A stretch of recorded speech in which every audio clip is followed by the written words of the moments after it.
रामाय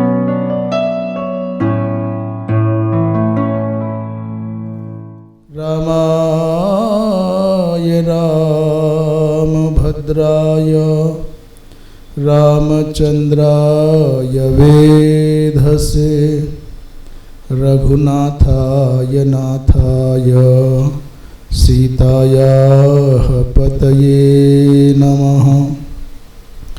श्रीमन्नारायण नारायण नारायण श्रीमन्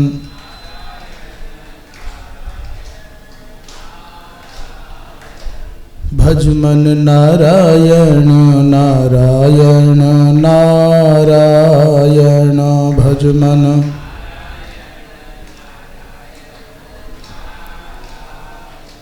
बोलो नारायण नारायण नारायण।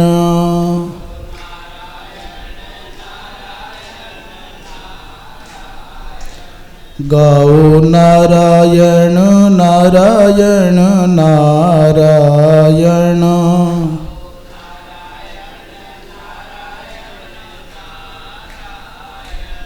श्रीमन्नारायण नारायण नारायण श्रीमन्।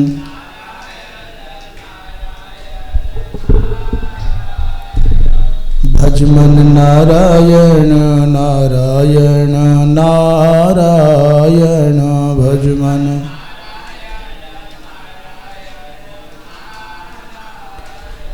श्रीमन्नारायण नारायण नारायण श्रीमन्नारायण। भजमन नारायण नारायण नारायण भजमन।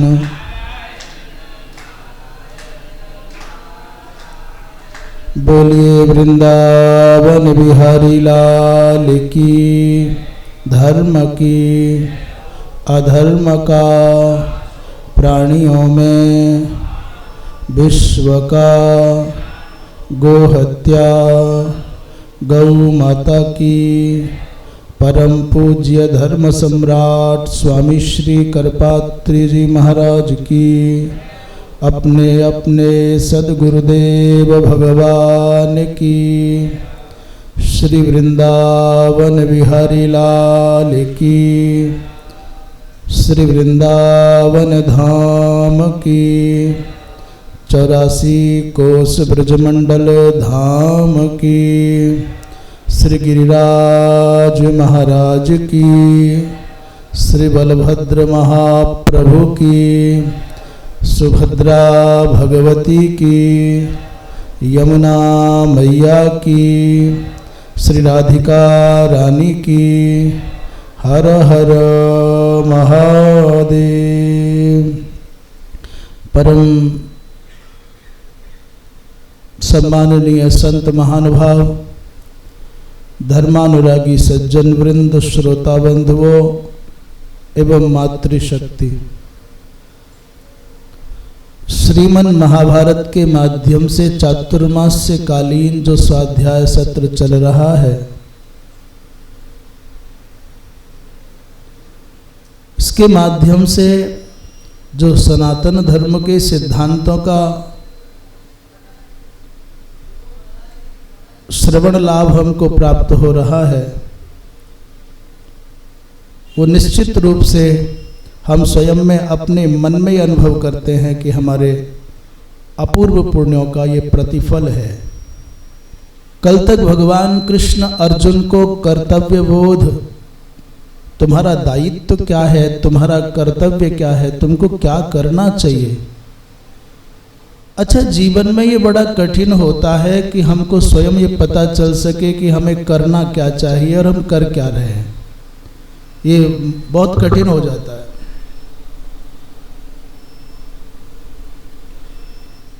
और कभी कभी भगवत कृपा से जीवन में संयोग सधता है कि कोई शुभचिंतक, कोई मार्गदर्शक मिले कि बता सके कि भाई हम ठीक हैं कि गलत हैं। ये तो कौन किसको पड़ी है किसी के बारे में सोचने की। और पूर्व जन्म के पुण्यों के प्रतिफल स्वरूप कोई मिल जाए जो उचित अनुचित का, विधि निषेध का और सही गलत का विभाजन करके निरूपण करें, तो इतना आवश्यक नहीं है कि वो समझ में आ जाए, और कदाचित समझ में भी आ जाए तो उसको आचरण में लाएं, ये और भी कठिन हो जाता है। पहले तो किसी महापुरुष का मिलना कठिन, मिल लिए तो उन पर भरोसा करना कठिन, और भरोसा भी हो जाए तो उनकी बात सुनना कठिन, और सुन भी लें तो उसको मानना कठिन, और मान भी लें तो आचरण में आना तो और भी कठिन हो जाता है। पर भाग्यशाली हैं अर्जुन कि जिनको भगवान श्री कृष्ण उपदेशक के रूप में प्राप्त हुए, आचार्य के रूप में प्राप्त हुए, आत्मीय के रूप में प्राप्त हुए, और स्वयं आगे बढ़ करके भगवान ने अर्जुन के रथ की लगाम पकड़ ली। वृंदावन विहारी उसी क्रम में भगवान 9 अध्याय तक हम संक्षेप में भगवत गीता की बात कर रहे हैं। भगवान ने कल एक बात बड़ी कही, कौन्तेय प्रतिजानीहि न मे भक्तः प्रणश्यति। नीलकंठ जी महाराज इस भाव की व्याख्या कर रहे हैं, कौन्तेय, हे कुंती नंदन। कौन्तेय कहने का अर्थ है कि अपनी बुआ जी को, माता कुंती को स्मरण कर रहे हैं भगवान। तेरा मेरा नाता बहुत गहरा है, तू मेरी बुआ जी का पुत्र भी है। अथवा कौन्तेय कह करके भगवान अर्जुन के चित्त में माता कुंती के द्वारा सहे गए उन कष्टों का स्मरण कराना चाहते हैं। तू सामान्य माता का पुत्र नहीं, उस कुंती का पुत्र है जिसने जीवन भर दुख भोगे हैं, और आज अपनी माता के उन दुखों का परिमार्जन करने का समय है और तू शोक करता है। मानो यही संदेश देने के लिए, यही भाव जगाने के लिए भगवान कौन्तेय कह रहे, कहते मदाज्ञया, मेरी आज्ञा से, त्वमेव माने तुम ही, निश्चिताम प्रतिज्ञाम कुरु, तुम निश्चित प्रतिज्ञा करो कि हे, तुम ऐसा बोलो। भगवान अर्जुन से बुलवा रहे हैं कि मैं मम भगवतो हरेर भक्तः हरेर भक्तो न नश्यति। अर्जुन तुम प्रतिज्ञा करो कि मेरे भगवान का भक्त कभी नष्ट नहीं होता है। 10वें अध्याय में ज्ञान प्राप्ति का योग अर्थात विभूति योग का वर्णन है।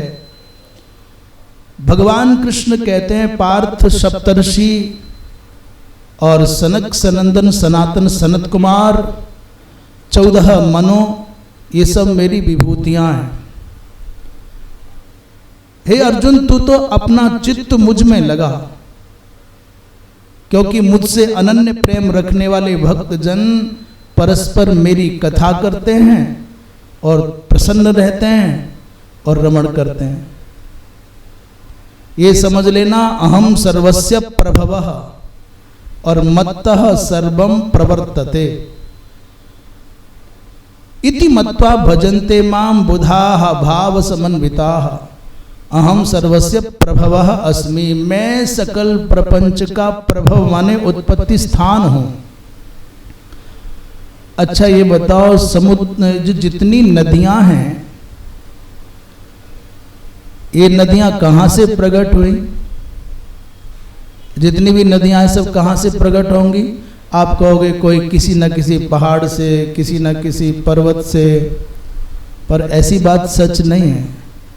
इन नदियों का जो मूल उद्गम है ये समुद्र है। जितने भी झरने हैं, जितने भी सरोवर हैं, जितने भी तालाब हैं, जितने भी कूप हैं और जितनी भी नदियां हैं, इन सब का जो मूल स्रोत है वो क्या है? समुद्र है। भगवान कहते हैं अहम सर्वस्य प्रभवः और मत्तः सर्वं प्रवर्तते, ये मुझसे ही सब प्रवृत्त हुए हैं।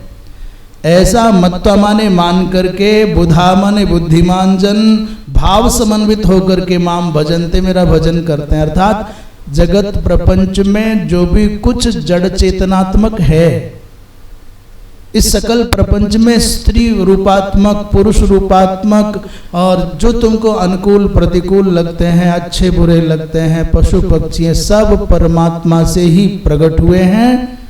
और सबका उद्गम स्थान भगवान ही है। ये बात चाहे आज समझ में आए, चाहे 100 जन्मों के बाद समझ में आए, समझना यही पड़ेगा कि सकल प्रपंच का उत्पत्ति स्थान, मूल केंद्र भगवान ही है। उसी से सब प्रकट हुए।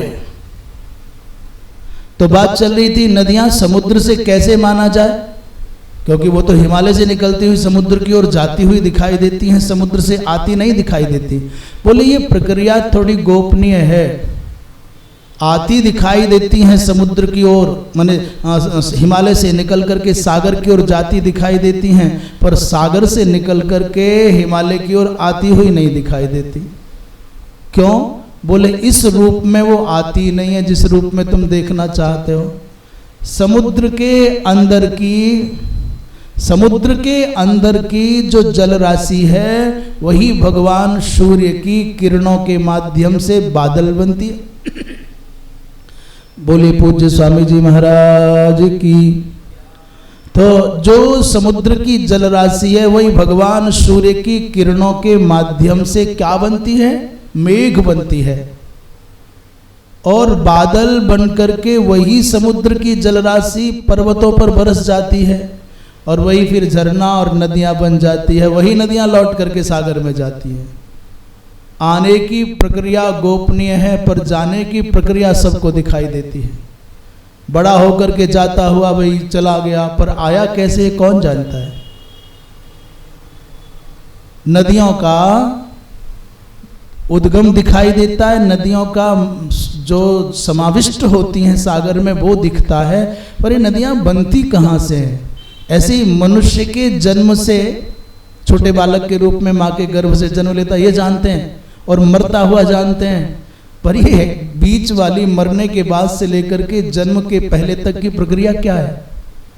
तो भगवान कहते हैं मैं ही हूँ। मैं ऐसे भक्तों को मैं बुद्धि योग प्रदान करता हूँ, उनके ऊपर अनुकंपा करते हुए मैं स्वयं अज्ञानांधकार को प्रज्वलित ज्ञान दीपक से, ज्ञान प्रदीप से मिटा देता हूँ। भगवत गीता में 3 श्लोक अर्थात 10वें अध्याय के 3 श्लोक हैं, 9वां, 10वां और 11वां। भगवत गीता के 10वें अध्याय का 9वां, 10वां और 11वां 3 श्लोक बड़े काम के हैं। भगवान कहते हैं मच्चित्ता मद्गत प्राणाः बोधयन्तः परस्परं कथयन्तश्च मां नित्यं तुष्यन्ति च रमन्ति च। तेषां सतत युक्तानां भजतां प्रीतिपूर्वकं ददामि बुद्धियोगं तं येन मामुपयान्ति ते। तेषामेवानुकम्पार्थम् अहमज्ञानजं तमः नाशयाम्यात्मभावस्थो ज्ञानदीपेन भास्वता। भगवान पहले श्लोक में कहते हैं जिन्होंने अपना चित्त मुझ में लगा दिया, जिनके प्राण मेरे ही लिए हैं, और परस्पर अर्थात जो ये कहते हैं साहब हमारे तो प्रभु ही हमारा जीवन है, भगवान ही ठाकुर ही हमारे प्राण हैं, जो संसार के प्राणियों को अपना प्राण नहीं मानते। बेचारों का छोटा सा मन, थोड़ा सा समय, और उसको भी बांट रखा है कि ये इसमें थोड़ा सा हिस्सा प्रेम का, इसमें थोड़ा सा हिस्सा प्रेम का, इसमें थोड़ा सा हिस्सा प्रेम का। भगवान के लिए कुछ बचता ही नहीं है। भगवान के लिए कुछ नहीं बचता। परंतु जिनका चित्त और जिनके प्राण भगवत आराधन में लगे हैं और जो चर्चा भी करते हैं तो केवल भगवान की करते हैं। बोधयंता परस्परम, भगवत विषयक चर्चा, भगवत विषयक विचार विमर्श भी होगा तो भगवान का ही होगा। और कथयंतश्च माम नित्यम, मेरे बारे में ही वो लोग बोलना पड़े तो भगवान की बात ही करेंगे, कुछ बताना पड़े तो भगवान के बारे में ही बतावेंगे। और तुष्यंती च रमन्ति च, इसी में प्रसन्न होते हैं और इसी में रमण करते हैं। भगवान की चर्चा के बिना भैया मन ही नहीं लगेगा। भगवान की कथा सुने बिना चैन ही नहीं आएगा। जिस डब्बा में आपने हींग भरी है, डब्बा खाली होने के बाद भी ढक्कन खोलोगे तो किसकी गंध आएगी? हींग भरी थी डब्बे में और डब्बा खाली हो गया, आपने ढक्कन बंद कर दिया। आप वर्ष भर बाद भी डब्बा खोलोगे तो काय की गंध आएगी? किसकी गंध आएगी? हींग की गंध आएगी। है नहीं पर आएगी। इसी को कहते हैं वासना। आपने महीने भर पहले इस पात्र में, बर्तन में कपूर भरा था डब्बे में, कपूर खत्म हो गया, डब्बा बंद था, खोलो तो कपूर की गंध आएगी। जिस व्यक्ति को व्यसन की, वासना की चर्चा में रस आता है, तेरी पत्नी, तेरा बहू, तेरे बच्चे, तेरी बच्ची, तेरा क्या, वो बेचारा चाहे 10 वर्ष से डब्बा बंद करके बैठा हो, पर गंध जब भी डब्बा खुलेगा, ढक्कन खुलेगा तो यही गंध आएगी, यही बास आएगी, यही वासना है। वो हलो से शुरू करेगा तो वहीं पहुंच जाएगा। परंतु जिसके चित्त में भगवत रस भरा है, भगवत प्रीति भरी है, वो जब भी खुलेगा, जब भी बोलेगा और जब भी उसके मुंह से कुछ शब्द निकलेगा तो भगवान का ही निकलेगा। बाहर से भगवत गीता पकड़ रखी है परंतु अंदर से फजीता पकड़ा है, तो जब भी आप खुलोगे तब फजीता ही निकलेगा, गीता नहीं निकलेगी, क्योंकि गीता तुम्हारे बाहर बाहर घूम रही है। बवाल आपके अंदर अंदर स्थान पाए हैं। आप अशांत हैं अंदर से, तो बाहर तुम्हारी शांति तुम्हारे द्वारा कभी नहीं आ सकेगी। अशांत आत्मा के सन्निधि में रहने वाला भी कभी शांति का अनुभव नहीं कर सकता। एक ही उपाय है, जैसे ठंडी लगने पर कंबल ओढ़ लेते हैं तो ठंडी नहीं लगती, ऐसे लोग आसपास कहीं हो तो कंबल ओढ़ लो चुप्पी का, आंखों पर डाल लो बिना मतलब का पहरा, और कानों में लगा लो बिना कारण के रुई, तो आप उनके दृश्यों से, उनके परिदृश्य से, उनकी प्रवृत्तियों से, उनके शब्दों से बच गए। जैसे सर्दी से बचने के लिए व्यक्ति कंबल ओढ़ ले, वैसे शांत बड़े आनंद में रहोगे। और जरा से कंबल हटते ही जैसे ठंडी लगने लग जाती है, वैसे ही अशांत आत्माओं की सन्निधि का जरा भी स्पर्श हुआ तो आप भी अशांत हो जाओगे। कोई उपाय नहीं, कोई साधन नहीं, मात्र इतना ही साधन है कि बच जाओ। संसार से भागना नहीं है, संसार में ही रह करके संसार से भागो मत। संसार की भागने की अपेक्षा जागो। घर छोड़ करके भागने पर भगवान मिलेगा, ये भी बड़ा भ्रम है। कहीं वन में जाने पर शांति मिलेगी, बड़ा भ्रम है। मठ मंदिरों में जाओगे तो वहां शांति पाओगे, ये भी बड़ा भ्रम है। मुझे तो लगता है कि मठ मंदिरों में जाने पर जो दान का अन्न खाने वाले लोग हैं और शारीरिक श्रम नहीं करते, उनके चित्त में अधिक विकार उत्पन्न होंगे। जहां आप हैं उसी भूमि को भव्य बनाओ, दिव्य बनाओ, पवित्र बनाओ। अपने आचरण को ऐसा पवित्र बनाओ कि जहां आप ठहर जाओ वो स्थान तीर्थ के जैसा पावन हो जाए। कहाँ भागोगे? यहाँ छोड़ के वहाँ जाएंगे, वहाँ छोड़ के वहाँ जाएंगे, घर छोड़ करके अमुक वन में चले जाएंगे, अमुक तीर्थ में चले जाएंगे, अमुक मठ में चले जाएंगे, तो शायद हमारा जीवन धन्य हो जाएगा। मैं हाथ जोड़ करके निवेदन करूं, आपको मेरी बात समझ में आती हो तो भागने की अपेक्षा जागने की आवश्यकता है। ये पलायन नहीं कि छोड़ दो घर, परंतु घर छूटा कहां आपसे? आपके मन में जिसकी चर्चा है, जिसका चिंतन है, आप भले घर छोड़ करके दूर चले गए हो, परंतु ये नहीं हो सकता कि घर छूटा है। आप तो वहीं की वहीं खड़े हो, बिगड़ी हुई घड़ी की सुई के जैसे खड़े हो। भाई साहब, आप कहीं नहीं गए। स्थान भले ही बदल लिया है आपने, पर मन आपका भी वही है। भगवान कहते हैं मच्चित्ता और मद्गत प्राणा, और परस्परम जब बोधयंतः है, चर्चा भी करेंगे, चिंतन भी करेंगे, विचार भी करेंगे, वार्तालाप भी करेंगे, तो मद विषयक ही करेंगे और उसी में प्रसन्न होंगे, उसी में रमण करेंगे। ऐसा जो करने वाले हैं, भगवान बड़ा आश्वासन दे रहे हैं। हमारी चर्चा का विषय संसार होगा तो भगवान गारंटी नहीं ले रहे, पर हमारी चर्चा का विषय भगवान होंगे तो भगवान गारंटी ले रहे हैं। मर जाओ संसार के लोगों में मोह के बंधन बांध बांध करके। इस धरती का कोई भी व्यक्ति आपके काम आ नहीं सकता, कितना भी कर लीजिए। तो भगवान परंतु वचन दे रहे हैं, तेषाम सतत युक्तानाम भजताम प्रीति पूर्वकम। वो जो सतत युक्त हैं और प्रीति पूर्वक मेरा भजन करते हैं, क्या कह रहे हैं भगवान? बोले ददामि बुद्धि योगम तम, उसको बुद्धि योग प्रदान करूंगा।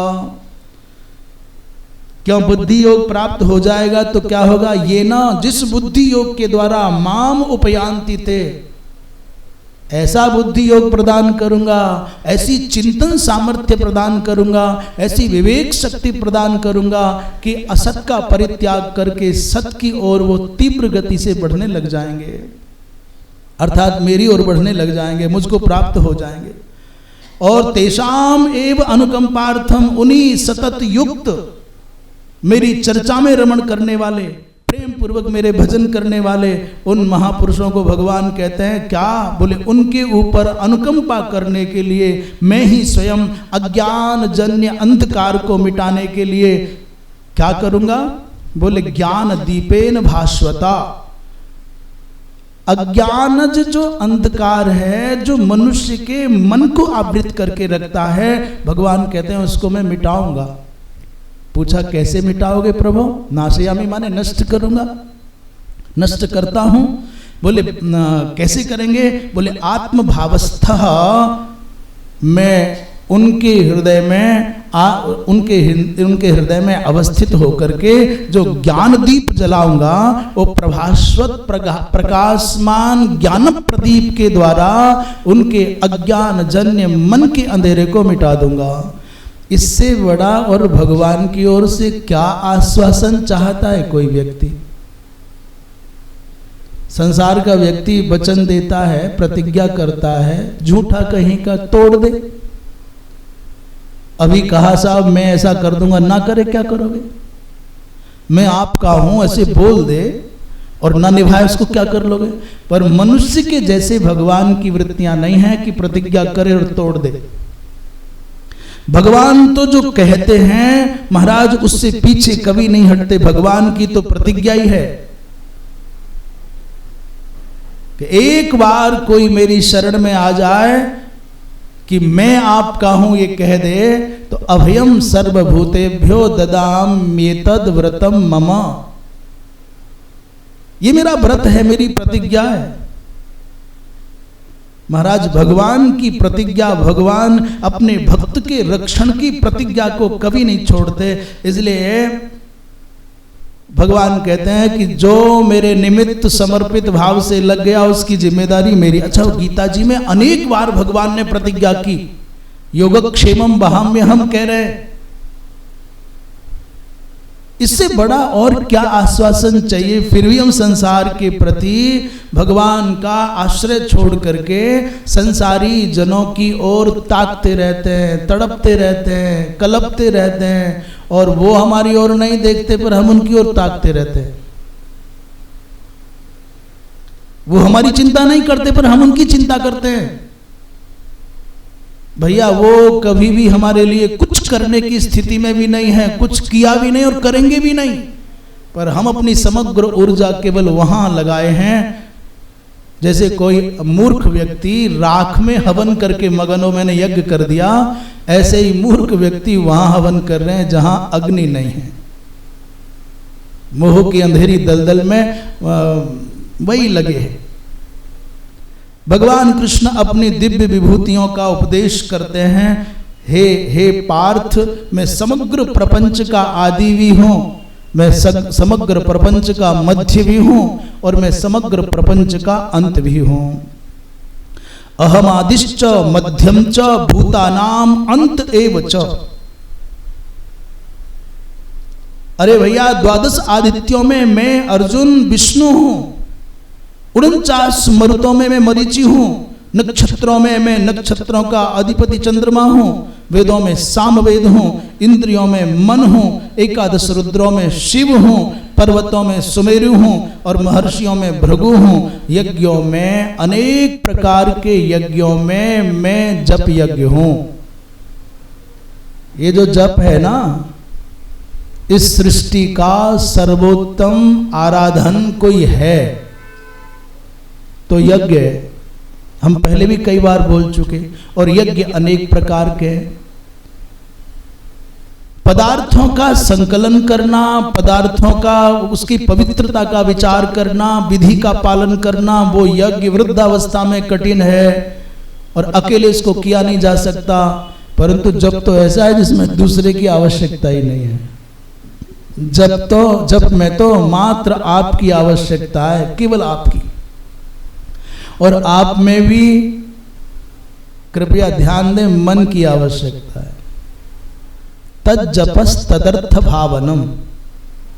जिस मंत्र का आप जप करते हैं उस मंत्र के प्रतिपाद्य देवता का ध्यान किए बिना आप जप करते हैं तो फिर वो कर्म बन करके, क्रिया बन करके रह जाता है, काम बन करके रह जाता है, वो भार बन करके रह जाता है। उसका लाभ उतना नहीं हो पाता जीवन में। कहते साहब हम इतने वर्षों से अखंड जप करते आ रहे हैं पर न क्रोध जा रहा है, न मोह कम हो रहा है, न लोभ कम हो रहा है, न काम कम हो रहा है और न संसार छूट रहा है।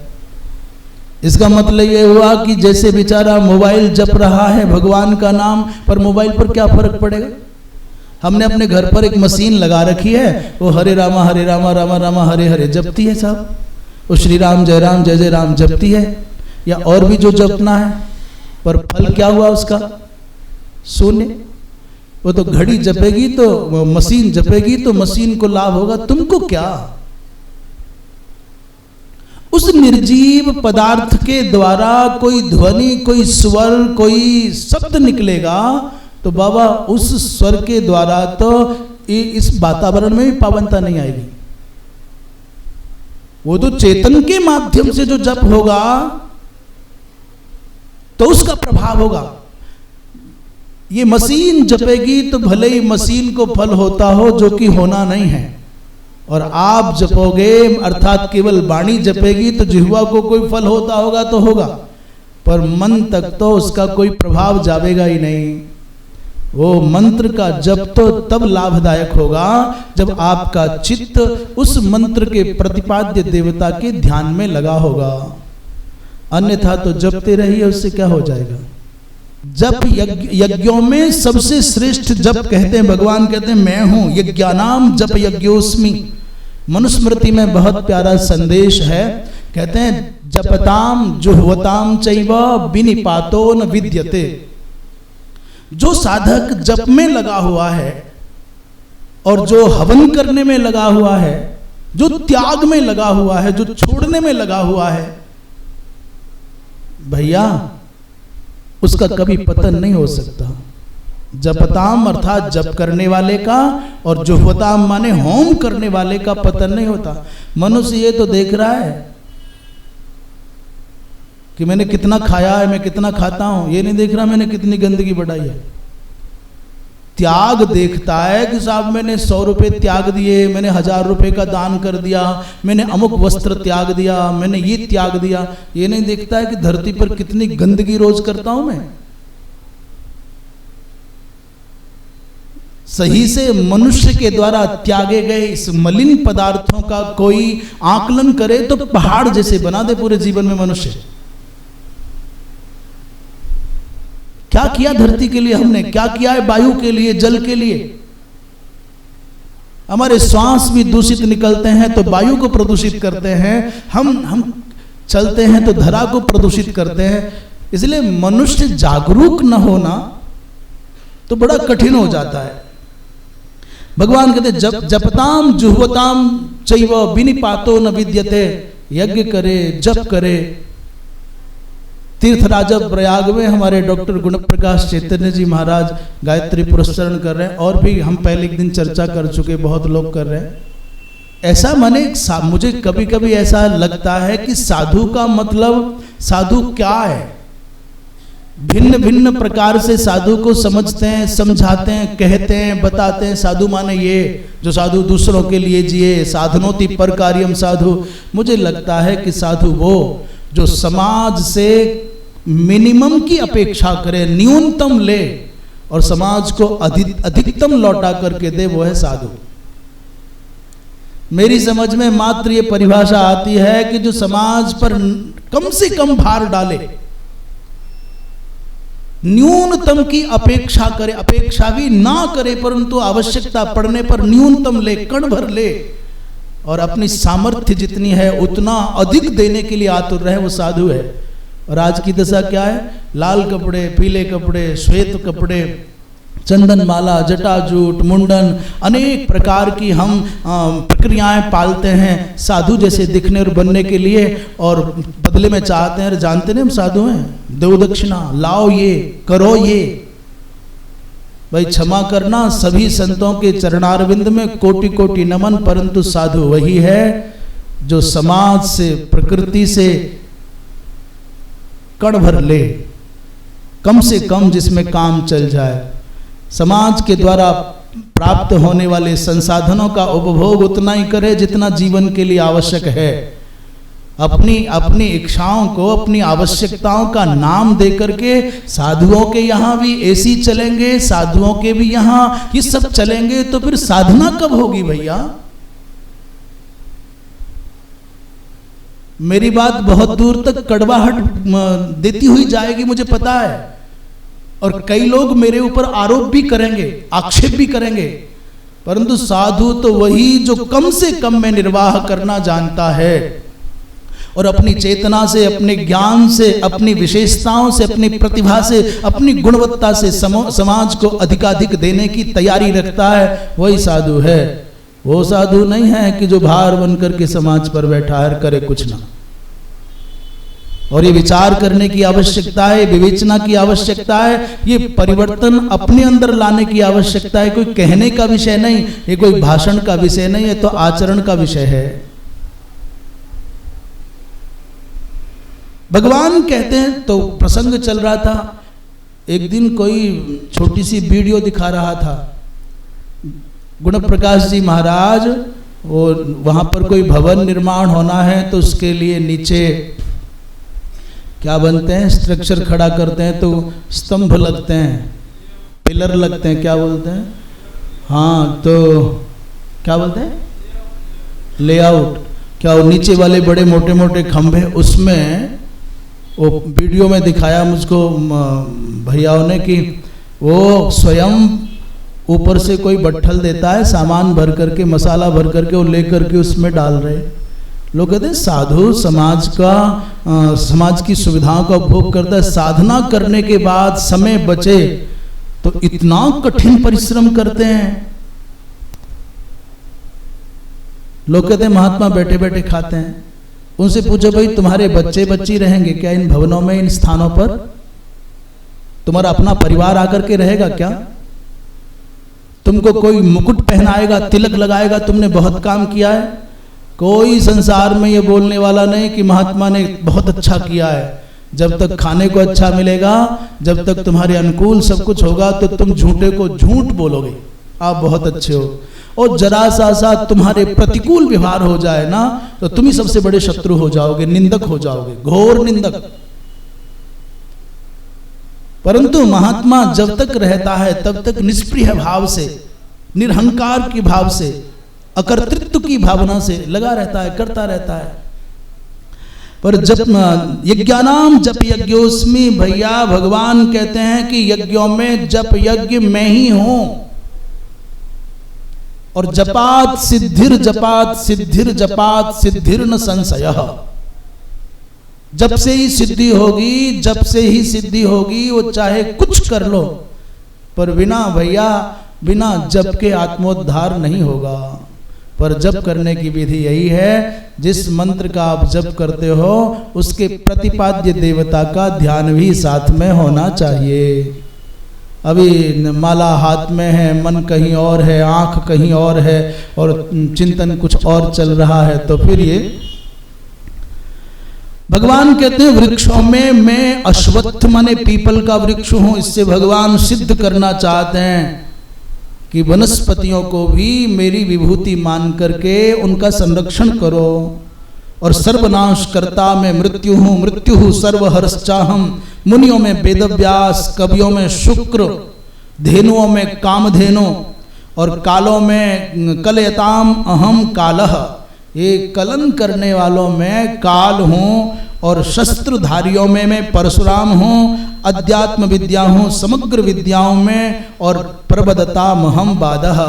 ये वाद करने वाले, विवाद करने वाले, संवाद करने वाले, ये शास्त्रार्थ करने वालों के मध्य जो प्रक्रिया है वो बाद में हूँ। और तेजस्वियों में मैं तेजस्विता हूँ। और नीति रश्मि जिगीषताम, जो जीतना चाहते हैं, विजयी होना चाहते हैं, उनमें मैं नीति के रूप में निवास करता हूँ। और बहुत अच्छी बात कहते हैं, जो गोपनीय है उन गोपनीय समग्र प्रक्रियाओं में, प्रकरणों में मैं मौन हूँ। मौनम चैवास्मि गुह्यानाम। कोई व्यक्ति जप भी करता हो और मौन भी रहता हो,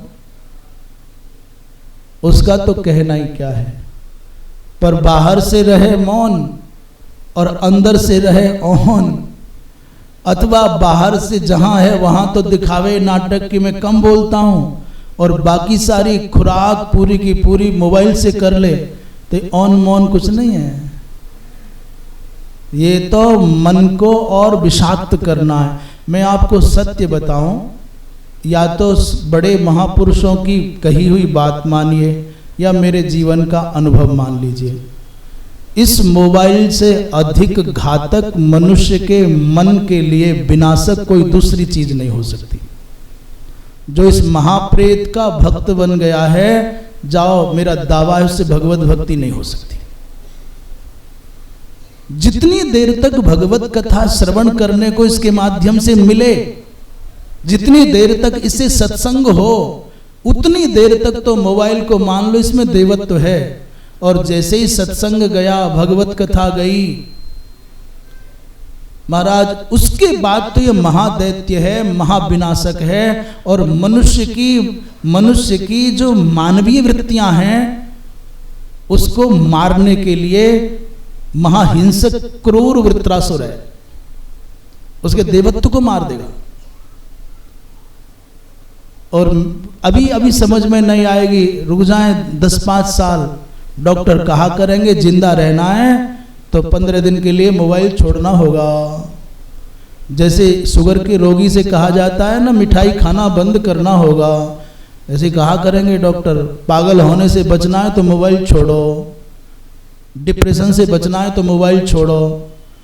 पर ये युवाओं को कहा जाएगा, जवान बूढ़ों को नहीं कहा जाएगा। बूढ़े तो चलाओ, उन्हें कौन रोक लेगा। और आजकल तो साहब वृंदावन बिहारी लाल की। भगवान कहते हैं कि गोपनीयों में मौन में हूं, अधिक क्या कहूं, पार्थ ज्ञानियों में ज्ञान में हूं। और जो कुछ भी इस जगत में वैशिष्ट संपन्न है सब मेरा ही अंश है। यच्चापि सर्वभूतानाम बीज मस्ती, जो कुछ भी संसार में उसका बीज में हूं। मैं ही चराचर भूतम तत् नास्ति यत् मया बिना, कुछ भी संसार में मेरे बिना ठहर नहीं सकता है नहीं। और अंत में कहा 10वें अध्याय के, इस संसार में जो भी कुछ वैशिष्ट संपन्न है, यद यद विभूति मत सत्वम मम श्रीमद ऊर्जित में बबा तत्तदेवावगच्छत्वम मम तेजोंश संभवम।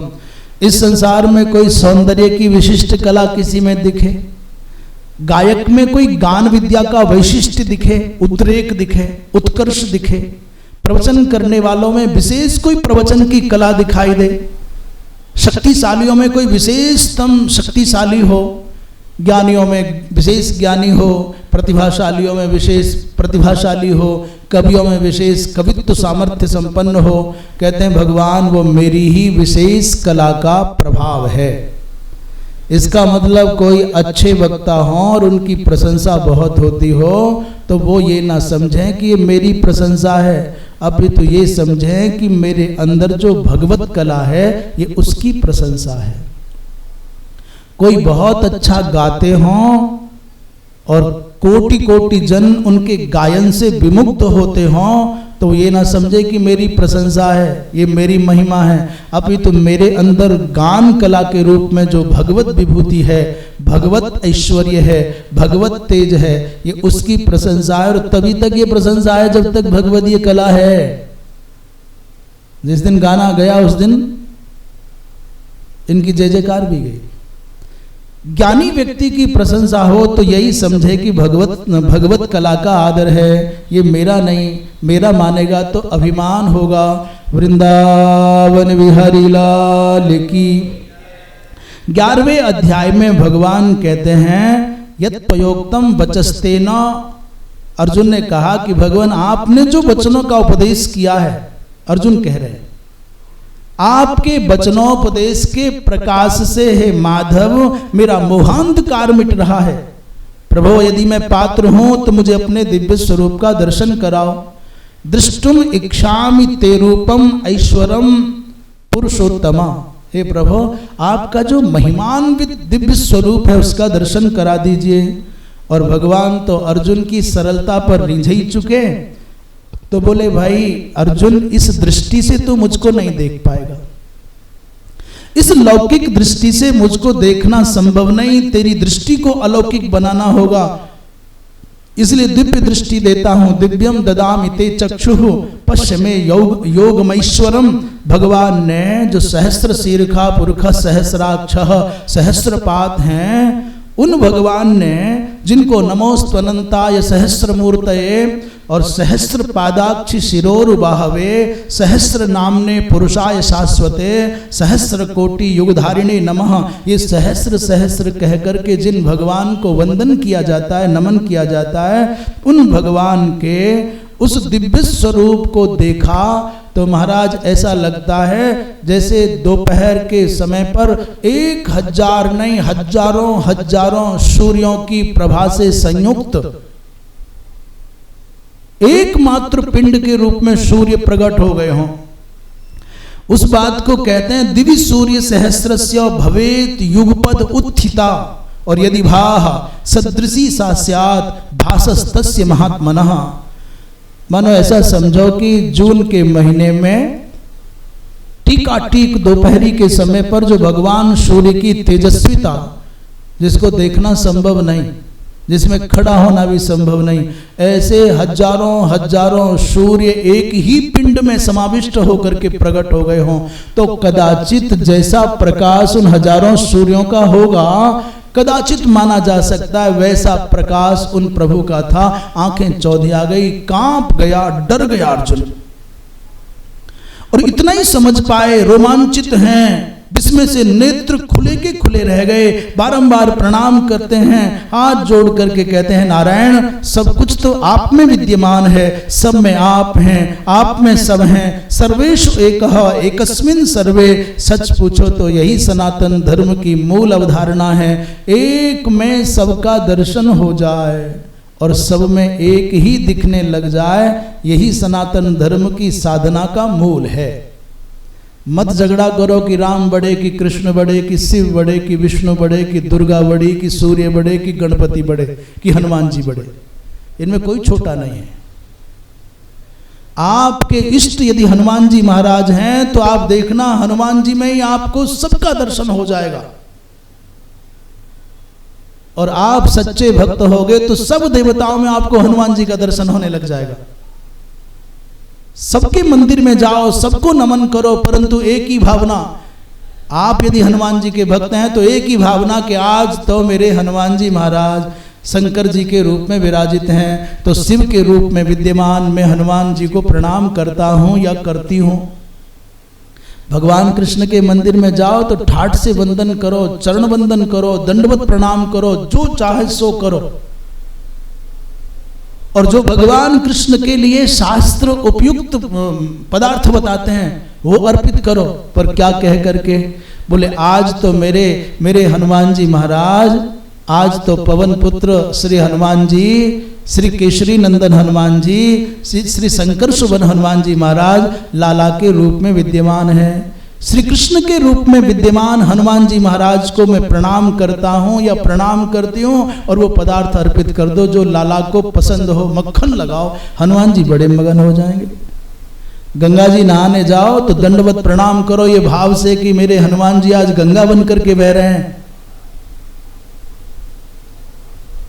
भगवती मां गंगा के रूप में प्रवाहमान प्रवाहित श्री हनुमान जी महाराज की सुदिव्य तेज धारा को मैं नमन करता हूं और खूब बढ़िया से प्रणाम करो। आपकी अनन्यता भी सुरक्षित रहेगी, आपको किसी भी देवता के तिरस्कार का भी दोष नहीं लगेगा और आपकी अनन्यता भी सुरक्षित रहेगी और आपकी भक्ति में दिव्यता आएगी, भव्यता आएगी, प्रखरता आएगी और गहरे जाओगे और ऊंचाइयां पाओगे। आप यदि भगवान कृष्ण के भक्त हो तो सब देवताओं को नमन करो, परंतु कृष्ण की भावना से। आप यदि भगवती राधा के भक्त हो तो फिर ये झंडा डंडा लेकर के शोर मत मचाओ कि उनके सिवा किसी को नहीं मानते। क्या आवश्यकता है कहने की? राम जी को भी प्रणाम करो तो ये कह के करो कि आज तो हमारी माँ भगवती श्री राधा राम जी के रूप में खड़ी हैं, हमारी मैया दुर्गा इस रूप में खड़ी हैं, हमारे भोलेनाथ इस रूप में विराजमान है। एक में सबका दर्शन करना और सब में अपने इष्ट का ही भाव करना, दर्शन करना। मैं तो कहूँ ये तो भगवान के विग्रहों की बात है। माता जी में भी अपने इष्ट देव का दर्शन करके सेवा करो, नमन करो, वंदन करो। अपने पिताजी में भी उन्हीं अपने इष्ट का दर्शन करके, भाव करके नमन करो, वंदन करो, सेवा करो। और कोई सामान्य से सामान्य आपकी दृष्टि में याचक आ जाए और आपके द्वार पर आकर के कुछ मांगे, तुम याचक को याचक मान करके तिरस्कार भी कर सकते हो, याचक को याचक मान करके दुत्कार भी सकते हो, याचक को सामान्य दीन मान करके आप उपेक्षा भी कर सकते हो। और दोगे तो एहसान भी, अभिमान भी दिखाओगे, तुमने किसी को दिया। पर उस याचक को, उस दीन जैसे दिखने वाले स्वरूप वाले व्यक्तित्व को आपने समझ लिया, आज तो मेरे प्रभु मेरे ऊपर कृपा करने के लिए इस रूप में आए हैं। ऐसा कर लोगे तो मेरा दृढ़ विश्वास है कि आप उनकी उपेक्षा न कर पाओगे, आपसे उनकी उपेक्षा होगी ही नहीं। आप भगवान मान करके दौड़ पड़ोगे। जैसे कितने भक्तों का चरित्र है, प्रभु बिना घी की चुपड़ी रोटी काहे को खाते हो, लो मैं घी लगा के खिलाता हूं। ये है सनातन धर्म। उनका क्या करोगे जो बाहरी शरीर का स्वरूप देख करके अंतस चेतना में विद्यमान भगवदीय विभूतियों का तिरस्कार करते हैं। कोई तो रंग देख करके परेशान है, कोई शरीर की अधिकांगता को, विकलांगता को, हीनांगता को देख करके परेशान है। बाहर की गंदगी से, बाहर की मलिनता से, बाहर की शारीरिक इस विद्रूपता से आप जुड़े हुए हो, इसलिए वहीं तक अटके हो, अंदर जा ही नहीं सकते। वृंदावन बिहारी लाल की। हे अनंत, हे विश्वरूप, हे अविनाशिन, सभी ऋषि महर्षि देव दानव सर्प यक्ष गंधर्व सागर पर्वत नदियां भूमंडल सब कुछ आप में है। दिशो न जाने लभेच शर्मा प्रसीद देवेश जगन निवास। भगवान में दिशाओं का भान भूल गया, मुझे शांति नहीं मिल रही, मैं डर गया हूं। हे देवेश, हे जगन निवास, मुझ पर प्रसन्न हो जाइए। हे केशव, जैसे संसार के समग्र जल प्रवाह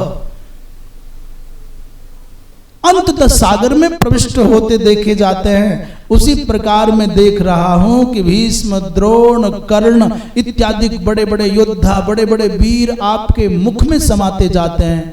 जब स्वरूप दिख रहा था तो जैसे नदियों का जल सागर में समाता जाता है, वैसे ही महाभारत कालीन जो योद्धा थे सब भगवान के विराट मुख में समाते चले जा रहे हैं। यथा नदीनाम बहवोम्ब बेगा समुद्र मेवाभिमुखा द्रवंती, वैसे ये सब योद्धा आपके अंदर जा रहे हैं। जैसे पतंगे प्रज्वलित अग्नि में गिर करके भस्म हो जाते हैं नाथ, वैसे ये सभी वीर आपकी ओर खिंचे चले आ रहे हैं। सच बताओ आप कौन हो? गोविंद आप हैं कौन? भगवान बोले समग्र लोकों का क्षय करता मैं महाकाल हूं, कालोस में लोक क्षय कृत प्रवृद्धो। फिर आए क्यों हो? बोले लोकान समाहर्तुम इह प्रवृत्तः, ये धरती पर भार बने हुए इन दुरात्माओं को मैं मारने के लिए, हरण करने के लिए, ले जाने के लिए आया हूँ। अर्जुन सुनो, ये जो मेरे मुख में जाते हुए दिखते हैं केवल ये नाटक नहीं, कोई फिल्म नहीं चल रही है। मान ले कि हो गया काम, तुम्हारे प्रतिपक्षी जितने विरोधी शत्रु हैं सब मारे गए, मैंने सब पहले ही मार दिए। तू तो केवल निमित्त मात्र बन जा, निमित्त मात्रम भव सभ्य साचिन। और तस्मात, इसलिए उठ, उत्तिष्ठ और यशो लभस्व, यश प्राप्त कर। काम तो हो चुका, केवल तेरे माथे पर विजय श्री का टीका भर लगाना है। युद्ध तो मैंने कर लिया, इनको मार तो मैंने दिया। जित्वा शत्रून् भुंक्ष राज्यम समृद्धम मयि वैते निहताः पूर्वमेव। भगवत गीता के माध्यम से केवल भगवान ने अर्जुन को कोई ज्ञान नहीं दिया कि साहब तू चिंता मत कर, सब ये नित्यानित्य वाला। भगवान प्रत्यक्ष कहते हैं मर गए, केवल पुतले के रूप में खड़े हैं, तेरे बाण का धक्का लगेगा और धराम से गिरेंगे, लोग कहेंगे वाह वाह अर्जुन ने मार दिया। भीष्म को मारने की सामर्थ्य अर्जुन न तुम में है और न तुम्हारे शिखंडी में है, ये तो मर चुके। और कौरवों के बारे में तो इतना तक कहा जाता है कि ये केवल जी रहे थे, सांस ले रहे थे मात्र। मर तो उसी दिन गए जिस दिन इन दुरात्माओं ने द्रौपदी के केशों का स्पर्श किया, उस साध्वी का अपमान किया। कच स्पर्शक छतायुषः, माने द्रौपदी के कच माने केशों के स्पर्श करने से छत माने नष्ट हो गई है आयु जिनकी। जब आप पाप करते हैं, अधर्म करते हैं, आपसे अनैतिक कृत्य होते हैं, सच पूछो मर तो आप उसी समय जाते हैं। बस आपके शरीर पर इंद्रियां फल और फूल की भांति लटके से दिखाई देते हैं, इनके झड़ने में समय है, मर तो आप गए। मनुष्य की चित्त वृत्ति जब पाप में जाए, समझ लेना ये मृत्यु के मुख में जा रहा है। क्यों? बोले केवल मनुष्य की मृत्यु क्या है, विशेषकर भगवान के भक्त की, ब्राह्मण की, ब्रह्मज्ञानी की। बोले विषयों का चिंतन ही उसकी मौत है, उसकी मृत्यु है। विषयों का सेवन, विषयों का चिंतन ही इस भगवान के भक्त की मृत्यु है। और जो विषयों के चिंतन को, विषयों के सेवन को अपनी मृत्यु नहीं मानता, उसको मृत्यु माने यमराज क्या मारेगा। और सत्य भी यही है, काम तो नियति नियंत्रित भगवत विधान द्वारा हो ही गया। हम तो बस बहाना होते हैं। साधारण जड़ मानव देह में इतनी कहां सामर्थ्य है कि कण भर भी, क्षण भर भी कुछ कर सके। बस भगवान जिसको चुनते हैं उसको कभी श्रेय भाजन बना देते हैं और कभी प्रेय भाजन बना देते हैं, जिसको चयन करना चाहते हैं। और किसी किसी को उसके दुष्कर्म जगते हैं तो हे भाजन बना देते हैं, पर करते सब कुछ वही है। अर्जुन तो डरा हुआ गदगद कंठ से बारंबार नमस्कार करके कहता है, हे सर्वरूप, हे सर्वदिक, हे सर्वदृक्, आपको बारंबार हजारों बार प्रणाम है। नमो नमस्तेस्तु सहस्र कृत्वः और पुनश्च भूयोपि नमो नमस्ते। केवल प्रणाम, प्रणाम और प्रणाम और प्रणाम। क्या करें प्रभु, हजारों बार प्रणाम है। आपको मैंने मित्र मान करके प्रेम की अवस्था में अथवा प्रमाद की अवस्था में कभी एक वचन का भी प्रयोग किया है प्रभु। कभी आसन की छीना झपटी में, कभी शयन के समय सैया पर, कभी भोजन के समय, कभी विहार के समय आपके सम्मुख उपेक्षा हो गई हो आपकी मेरे द्वारा, तो हे प्रभु मुझे क्षमा कर देना। मैंने तो मात्र आपको अपना मित्र मान करके व्यवहार किया। मैं जान ही नहीं पाया कि आप प्रभु हैं, आप सर्वेश्वर हैं, आप सर्वनियंता हैं, आप जगदाधार हैं। और कई बार ऐसा होता है जो हमको बिना किसी प्रयत्न के अनायास मिल जाते हैं, उनकी हमसे उपेक्षाएं होती हैं। पछताना तब पड़ता है जब हाथ से सब कुछ निकल जाता है। समुद्र मंथन से पहले मछलियां चंद्रमा को इग्नोर करती, बस पड़ा है, क्या चमकता सा है, इधर से आई इधर घूम गई। और जब समुद्र मंथन के माध्यम से चंद्रमा उठ करके ऊपर आकाश मंडल में पहुंच गया और एक दिन भगवान शंकर की सिर का आभूषण बन गया, तो देख देख करके मछलियां तड़पती हैं, ये तो हमारे बीच में था, ये कहां पहुंच गया। जब तक चंद्रमा मछलियों के साथ में था तब तक उनको कोई इसके महत्व का बोध नहीं, और जिस दिन चंद्रमा यहां से हट करके आकाश में पहुंच गया उस दिन रोती हैं, अब हमारा भैया चला गया। भागवत जी में उदाहरण है।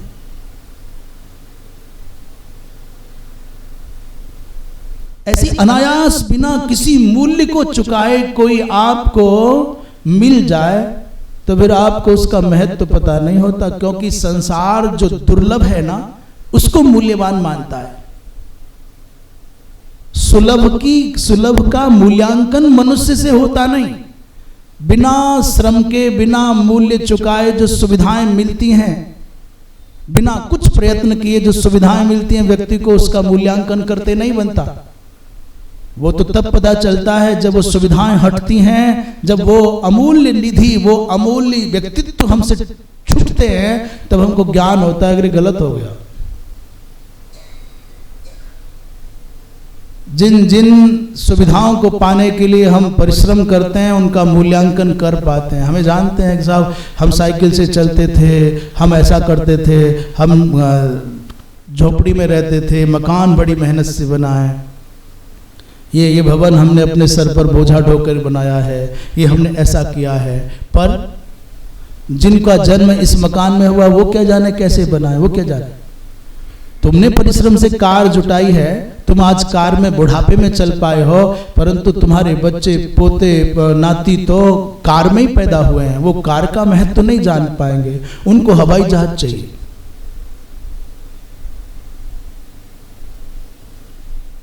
विवेकशील व्यक्ति अपने अपने आसपास भी देखता है और अपने अंदर भी देखता है। मैं निवेदन फिर करूं, आज का प्रवचन भी इस उद्देश्य से माना जाए कि श्रेष्ठ वही है, महान वही है। महाराज चाणक्य इस देश को एक सूत्र में बांधने वाला ऐसा व्यक्तित्व, और वो महामंत्री प्रधानमंत्री होने पर भी एक सामान्य से दीपक का प्रयोग करने में विचार करता है। किसी बड़े बड़े राष्ट्र के, किसी बड़े राष्ट्रदूत के आने पर चाणक्य ने पहले वाला दीपक बुझाया, दूसरा दीपक जलाया। उसने पूछा, महाराज ये क्या लीला है, सामान्य सी कुटिया में नदी के किनारे रहने वाला एक राष्ट्राध्यक्ष का गुरु, एक राष्ट्र का प्रधानमंत्री, और पहला दीपक क्यों जलाया, बुझाया, ये क्यों जलाया? उन्होंने कहा कि पहले में जो कार्य करता था वो राज्य का कार्य था, और राज्य के कार्य को करने में मैं राज्य से प्राप्त होने वाले तेल के द्वारा दीपक जलाता था। ये मेरी व्यक्तिगत मुलाकात है, आप मेरे अतिथि बनकर के आए हैं, इसलिए अब जो दीपक जलाऊंगा ये मेरे पुरुषार्थ से कमाया, इतना अधिक मेरे पास साधन नहीं है कि मैं सर्वदा अपने ही द्वारा अर्जित तेल के द्वारा दीपक जला करके रख सकूं। इसलिए विचार रखता हूं राज्य कार्य करूं तो राज्य से प्राप्त संसाधनों का उपभोग हो, और मैं स्वकीय कार्य करूं तो मेरे स्वकीय श्रम के द्वारा समुपार्जित साधनों का उपभोग हो। इस देश में जब चारों ओर ये कहा जाता है कि अर्थव्यवस्था में दुर्बलता है, पूरी दुनिया का कर्जा भारत के ऊपर है, तब यहाँ के राष्ट्राध्यक्ष, तब यहाँ के बड़े बड़े अधिनायक जब इतनी फिजूल खर्ची करते देखे जाते हैं, बड़ी दया आती। सामान्य सा एक क्लर्क भी ऑफिस की गाड़ी को अपने परिवार को घुमाने में गौरव का अनुभव करे, वो राष्ट्र कैसे अभ्युन्नति करेगा भाई। ये देश तो तभी उन्नति कर सकता है जब इस देश के नेतृत्व करने वाले छोटे से लेकर के बड़े तक लोगों में उन चाणक्य के आचरण का आदर्श आ जाएगा जीवन में, तभी ये देश उन्नति कर पाएगा। वृंदावन बिहारी लाल की। भगवान मैंने आपको सखेति मत्वा प्रशभम यदुक्तम तच्छामयित्वा मोहम प्रमेयम, हे कृष्ण हे यादव हे सखेति, न जाने क्या क्या कहा होगा, इसलिए क्षमा कर दीजिए। कैसे क्षमा करना है? बोले जैसे पिता अपने पुत्र के अपराधों को क्षमा कर देता है। जैसे सखा अपनी सखा के अपराधों को क्षमा कर देता है, जैसे प्रिय अपनी प्रियतमा के द्वारा किए गए अपराधों को सहन कर लेता है, हे नाथ वैसे ही आप मुझे क्षमा कर दीजिए।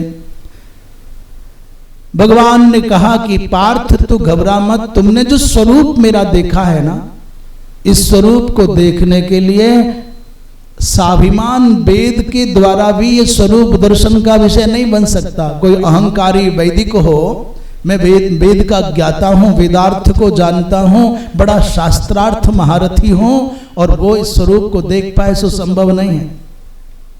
स्वाभिमान दान करने वाला व्यक्ति, अहंकार पूर्वक दान करने वाला, प्रदर्शन करने वाला व्यक्ति भी स्वरूप को नहीं जान सकता।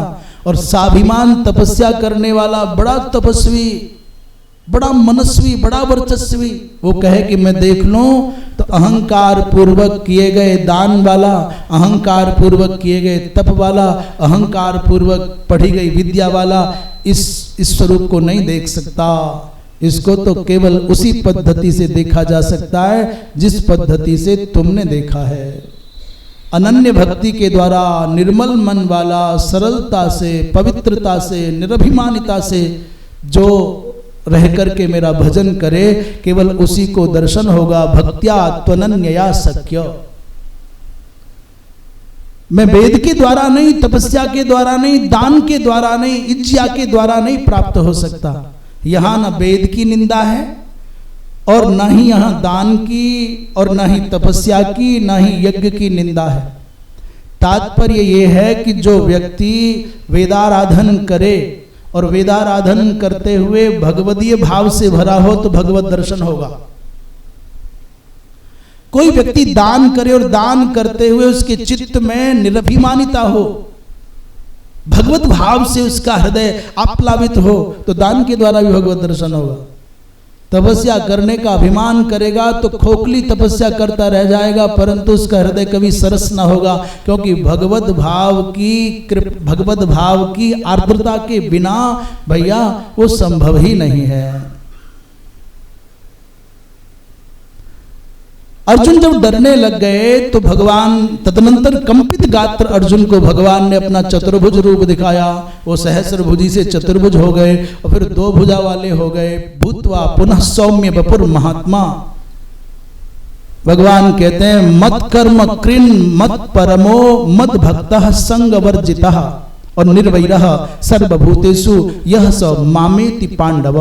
अंत में भगवान ने अपनी प्राप्ति का जो मूल उपाय है वो बता दिया। जो व्यक्ति मेरे निमित्तक, मेरी प्रीति के निमित्त ही कर्म करता है, जो मेरे लिए ही मेरे परायण होकर के जीता है, जो मेरा ही भक्त है, संसार की संपत्ति को, संसार के सम्मान को, संसार के संबंधियों को, संसारिक सौंदर्य आदि को, ये जो इसमें अनासक्त होता है, इसमें आसक्त नहीं होता, और किसी का भी रंच मात्र भी बुरा नहीं करने वाला है, वही भक्त अर्थात निर्वैरः सर्वभूतेषु।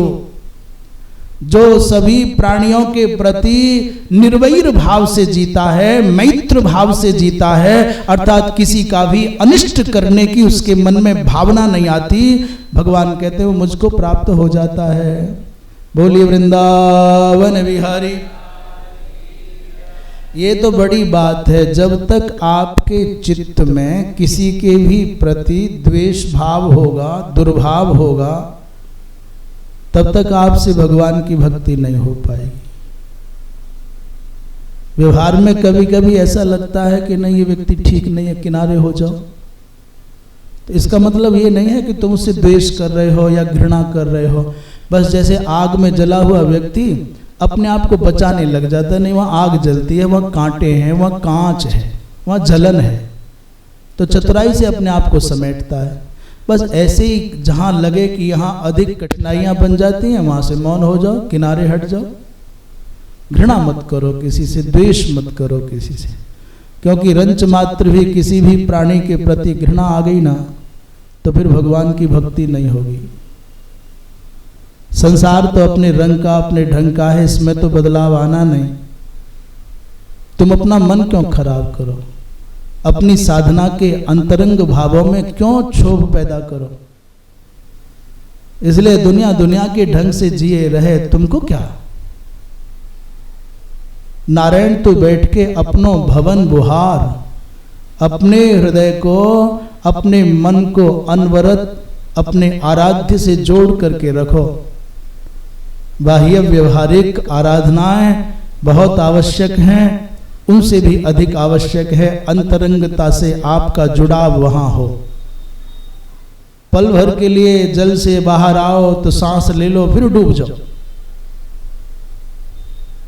जितना अधिक बाहर रहोगे उतना अधिक तुम बेघर रहोगे, और जितना अधिक डूबे रहोगे उतना ही अधिक अपने आराध्य के आश्रय में रहोगे, तो बचे रहोगे। वृंदावन बिहारी लाल की। मैं बारंबार ये निवेदन भी करता हूँ और खुद स्वयं को भी सुनाता हूँ, और ये मन भी मानता है। सच बताएं, आपको जितना लगता है कि जीवन जटिल है, उतना ही आपके जीवन जीने का ढंग में कुछ गड़बड़ है। ये खराब, वो खराब, इधर बुरा उधर बुरा, जो ऐसा सोचता या ऐसा कहता या ऐसा देखता है, ये संसार न भला है न बुरा है। हमारी दृष्टि, हमारा दृष्टिकोण वो गड़बड़ है। दुर्योधन को सारी धरती पर घूम करके कोई सज्जन न मिला। उसी समय धर्मराज युधिष्ठिर को हस्तिनापुर, सारी धरती माने यहाँ हस्तिनापुर का प्रसंग चल रहा है, तो हस्तिनापुर में परिभ्रमण करके दुर्योधन को कोई भला न मिला, और धर्मराज को उसी हस्तिनापुर में कोई बुरा न मिला। पर ऐसा नहीं है कि कोई भला नहीं था, और ऐसा भी नहीं है कोई बुरा नहीं था। भले भी थे, बुरे भी थे, परंतु धर्मराज का चश्मा अलग काम कर रहा है और दुर्योधन का चश्मा अलग काम कर रहा है। ये हमारे ऊपर निर्भर करता है कि हमारा दृष्टिकोण कैसा है, दृष्टि कैसी है, हमारा मन कैसा है। हमारा मन कड़वा कसेला है तो सारी धरती हमको कड़वी और कसेली लगती है, और हमारा मन मधुर और आनंद में भरा है तो सारी दुनिया हमको मधुर और आनंद भरी लगती है। बड़ा बड़ा मीठा प्रसंग है। दो चींटियों में मित्रता हो गई। एक नमक के पहाड़ पर रहती थी और एक सरकरा माने मिस्री के पहाड़ पर रहती। मित्रता हो गई, दोनों कभी कभी मिलती। तो जब वो खान के पहाड़ पर रहने वाली चींटी आती और इसके द्वारा परोसे गए पदार्थ, नमकीन पदार्थ खाती, तो कहती भाई तू कैसे जीती है यहाँ, एक बार आ ना मेरे यहाँ, आओ ना एक बार हमारे पहाड़, फिर देखो। तो एक महाराज मेरे यहाँ आओ ना एक बार, बहन तू मैं बार बार आती हूँ, एक बार तू भी आ। तो जो चींटी के जो नमक के पहाड़ पर रहती थी, चींटी चलते चलते उसने सोचा पता नहीं उसके यहाँ कुछ होगा कि ना होगा, ऐसा करूं कोई नमक की छोटी सी डली मुंह में रख के ले चलो, फिर वहां मिले ना मिले। उसने नमक की डली मुंह में रखी और चल पड़ी। पहुंची तो अनेक प्रकार के मधुर मधुर दिव्य दिव्य व्यंजन बना रखे थे शक्कर के पहाड़ पर रहने वाली उसकी मित्र चींटी ने। ये परोसा, ये परोसा, ये परोसा, ये देख, ये खा के देख, ये रसगुल्ला, ये रबड़ी, ये ऐसा ऐसा ऐसा। उसने सब चक्कर के देखे और फिर पूछा उसने चीनी के पहाड़ पर रहने वाली चींटी ने, बहन बता कैसा लगा तुझको, ये कैसा लगा ये। उसने कहा बहन सच्ची बताऊं? बोले हाँ। कि चाहे तू कितनी बातें बना और कितने भी गीत गा, पर स्वाद तो सारे के सारे पदार्थों में मेरे अपने घर के जैसा ही है। तू भूल गई चीनी की जगह तेने सब में नमक डाला है। अब तो चींटी का दिमाग घूम गया, मैं तो मेरे पास नमक है ही नहीं, कहां से डालूं। खुद चक्कर के देखा तो सारा मीठा, उसको चखाओ तो नमकीन। उसने कहा तेरे मुख में क्या है दिखा बता। तो देखा तो नमक की डली चींटी के मुंह में धरी। उसने कहा बहन जब तक तू इस नमक की डली को निकाल करके बाहर नहीं फेंकेगी ना, तब तक तुझको यहाँ के सारे दिव्य पदार्थ नमकीन ही नजर आएंगे। ये जो नमक की डलियां अपने घरों से लेकर के आते हैं ना, मठों में, मंदिरों में, आश्रमों में, तीर्थों में, इनको सर्वत्र नमकीन ही नमकीन दिखाई देता है। इनको सब जगह लवड़ता ही दिखाई देती, दोष ही दिखाई देता, ये खराब, ये खराब, इसे ठीक करना है। बाबा तुम केवल अपनी आंखों का ऑपरेशन कर लो अपने आप, सारी धरती में आनंद है। यही प्रेम से, करुणा से, रस से भरे हुए अनेकों साधक, अब मैं क्या नाम बताऊं किसी का, एक पल को भी साधक आपके पास बैठ जाए ना, खुद भी गीला हो जाए और तुमको भी गीला कर जाए, खुद भी आर्द्र हो जाए, रस से लबालब भरा हुआ, और जहां बैठ जाए वहां भी दिशाओं को भी, दीवारों को भी महाराज नम कर जाए। और कुटिलता से भरा हुआ एक व्यक्ति जहां बैठ जाए वहीं आग लगा जाए। इसलिए समझना होगा, भगवान कृष्ण कहते हैं जो सतत युक्त होकर के भक्त मेरी उपासना करते हैं। अच्छा, भगवान से प्रश्न करते हैं अर्जुन, भगवान एक बात बताओ हे यशोदानंदन, ये साकार की उपासना करने वाले, सगुण साकार की उपासना करने वाले और निर्गुण निराकार की उपासना करने वाले दो हैं, इन दोनों में कौन सा आपको योग वित्तमा, कौन सा अच्छा लगता है, कौन श्रेष्ठ है? भगवान ने कहा भाई बात तो दोनों ही जगह अच्छी है, दोनों ही अच्छे हैं। पर बार बार पूछा तो भगवान ने कहा देखो, जो अव्यक्त निर्गुण निराकार की आराधना करते हैं ना, उनको बड़ी कठिनाई होती है, परंतु जो सगुण साकार की उपासना करते हैं, छोटे भोले भाले बच्चे के जैसे होते हैं, ज्ञानी तो सक्षम होता है, समर्थ होता है, अपने काम अपने निर्णय स्वयं कर सकता है। इसलिए जो सगुण साकार की आराधना करते हैं, भगवान कहते हैं कि उनको तेषाम अहम समुद्धरता मृत्यु संसार सागरात। 12वें अध्याय में लगता है कि भगवान सगुण साकार की पक्षधर हैं, परंतु भगवान पक्षधर नहीं है, भगवान अवस्था की बात कर रहे हैं। एक माँ के दो बालक हैं, एक बहुत छोटा है अबोध, जो खा भी नहीं सकता और केवल भूख लगती तो रोना जानता है, चल भी नहीं सकता, बोल भी नहीं सकता, और एक बड़ा हो गया है जो अपने आप नहा सकता है, खा सकता है, अच्छा बुरा जानता है। किसी ने पूछा माँ तुमको दोनों बालकों में कौन अच्छा लगता है? तो कहते भाई मेरे तो दोनों मेरे हृदय के टुकड़े हैं, मेरी दोनों आंख जैसे हैं, दोनों प्यारे हैं। परंतु कोई जिद करे कि बता माँ कौन अच्छा लगता है, तो माँ यही कहेगी जो चल सकता है, जो बोल सकता है, जो खा सकता है, जो पी सकता है, जो आ जा सकता है, जो अपने बारे में निर्णय कर सकता है, जो स्वावलंबी हो गया है, वो अपने पैरों पर खड़ा हो गया है, उसकी अपेक्षा मुझको उसकी चिंता अधिक करनी पड़ती है जो अभी पालने में है, जो केवल मेरे ऊपर ही आश्रित है, जो बोल नहीं सकता, बस रो सकता है, भूख लगी तो रो दिया। तो भगवान कहते हैं जैसे जो अबुद्ध बालक की भांति भक्त मुझको इसलिए प्यारा लगता है क्योंकि वो मेरे ऊपर आलंबित रहना जानता है, रहना चाहता और रहता है, और ज्ञानी तो स्वावलंबी है, इसलिए उसकी क्या चिंता करनी है। परंतु अंत में भगवान कहते हैं ज्ञानी त्वात्मैव मे मतम, ज्ञानी तो मेरी अपनी आत्मा है। भगवान अपने भक्तों से कहते हैं कि भैया तेसाम अहम समुद्धरता, उनका मैं उद्धार करने वाला हूं मृत्यु संसार सागर से, भवामी न चिरात पार्थ मैया वेशित चेतसाम। परंतु इतना सरल भी नहीं है, भगवान कहते हैं उन्हीं का उद्धार करता हूं जो मई आवेशित चेतस हैं, जिन्होंने अपनी चेतना को, अपने अस्तित्व को मुझ में लय कर रखा है, उनका उद्धार करूंगा, ये दिखावटियों का नहीं। इसलिए डूबना होगा तो पूरा ही मन बुद्धि को मुझ में लगाओ, संशय मत करो। यदि ऐसा नहीं कर सकते तो निरंतर अभ्यास करो, यदि अभ्यास भी नहीं कर सकते तो जो कर्म करते हो मेरे अर्पण कर दो, और वो भी संभव ना हो तो सब कर्मों के फल का परित्याग कर दो। 12वें अध्याय में ये विकल्प दिए हैं भगवान ने। वृंदावन विहारी लाल की। मुझे प्यारा वो लगता है जो अद्वेष्टा है, सब प्राणियों से द्वेष नहीं, किसी भी प्राणी से उसका द्वेष नहीं होता, जो मैत्री के भाव से रहता है, जो कारुण्य से भरा है, जो निर्मम है, जो निरहंकार है, जो दुख और सुख में समान रहता है, जो संतुष्ट सततम योगी और यतात्मा दृढ़ निश्चय मयि अर्पित मनोबुद्धिर यो मद भक्त समय प्रिय, जो सब अवस्थाओं में संतुष्ट रहता है, जो योगी है, जो यतात्मा है, जो दृढ़ निश्चयी है, जिसने अपने मन बुद्धि को मुझ में समर्पित किया है, वही मेरा भक्त मुझको प्रिय लगता है। जो न किसी को डराता है न किसी से डरता है, जो हर्ष और अमर्ष में भी सम रहने वाला है, वो मुझको बहुत प्रिय है।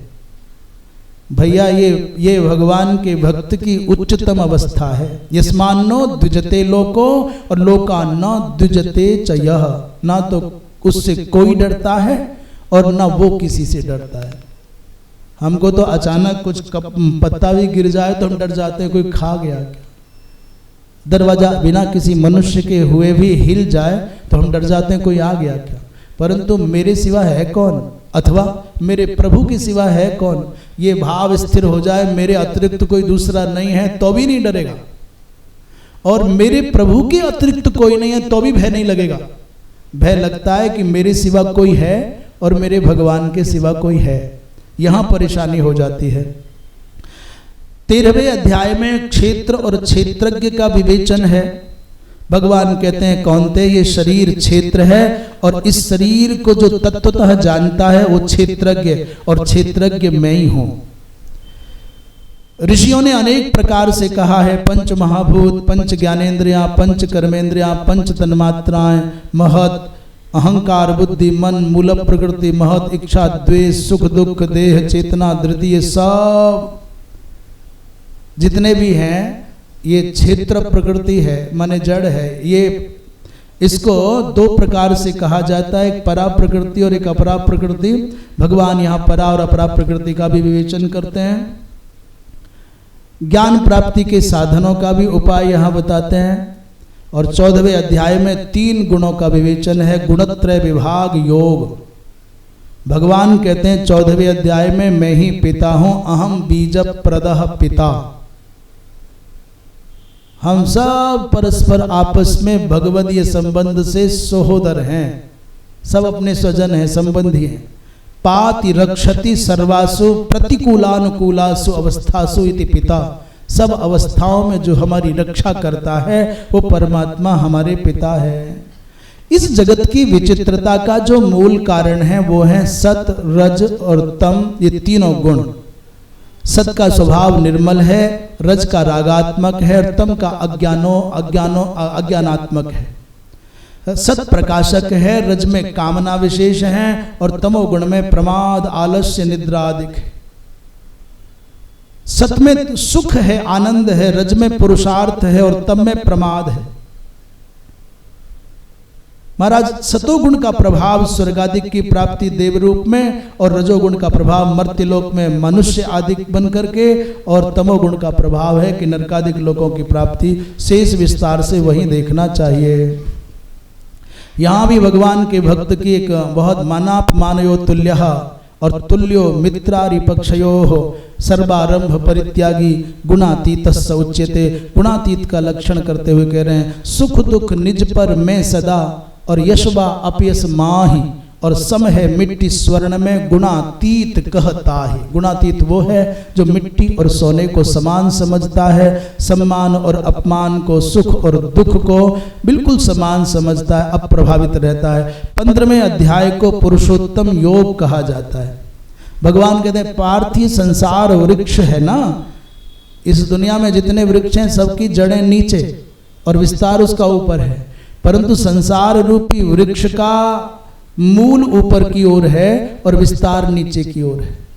कैसे, क्या प्रमाण है ऊपर की ओर मूल है? बोले ब्रह्म से उस परमात्मा ब्रह्म के चित्त में संकल्प जगा एकोहम बहुश्याम। ठीक है, तो क्या हो गया? प्रकृति आ गई, प्रकृति से महत बना और नीचे आओ महत से अहंकार बना। अहंकार 3 प्रकार का हुआ। एक अहंकार माने तमोगुणी अहंकार से सबसे पहले आकाश बना, आकाश से नीचे आओगे तो वायु बना, वायु से नीचे आओगे तो अग्नि बना, अग्नि से नीचे आओगे तो जल बना और जल से नीचे आओगे तो पृथ्वी बनी। यही प्रमाणित करता है कि इसकी जड़ें, इसका मूल ऊपर की ओर है। ऊर्ध मूल मध शाखा मश्वत्थम अशाखा मस्वत्थम प्राहुरव्ययम।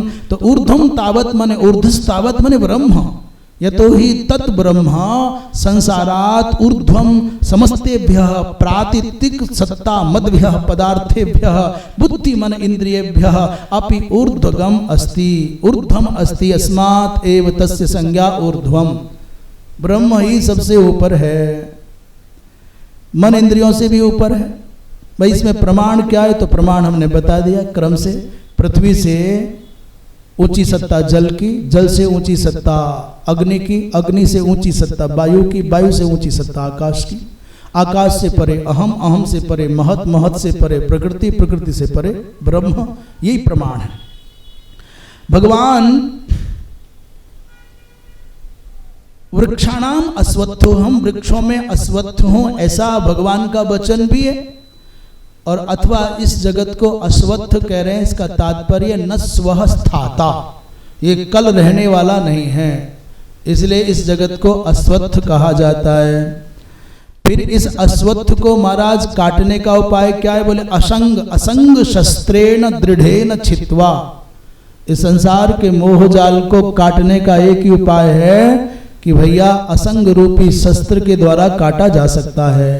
अनासक्ति रूपी, आसक्ति तो बांधती है और अनासक्ति मुक्त करती है, और जो आसक्ति के धागों में अपने आप को लपेट लेता है महाराज, वो बिना बंधन के भी जीवन भर बंधा ही रहता है। भगवान कहते हैं सर्वस्य चाहम हृदय सन्निविष्टो, मैं सबके हृदय में सन्निविष्ट रहता हूं। और पार्थ, ये जो रहस्य मैंने तुमको बता दिया, इसको जान करके फिर मनुष्य का पुनर्जन्म नहीं होता। 16वें अध्याय में दैवीय संपत्ति और आसुरी संपत्ति का विवेचन है। प्रायः यहाँ दैवीय संपत्ति में 26 गुणों की चर्चा है। वृंदावन विहारी लाल की हर हर। सबसे पहला जो 26 गुणों में पहला गुण है अभय। अभयम सत्व संशुद्धि ज्ञान योग व्यवस्थिति।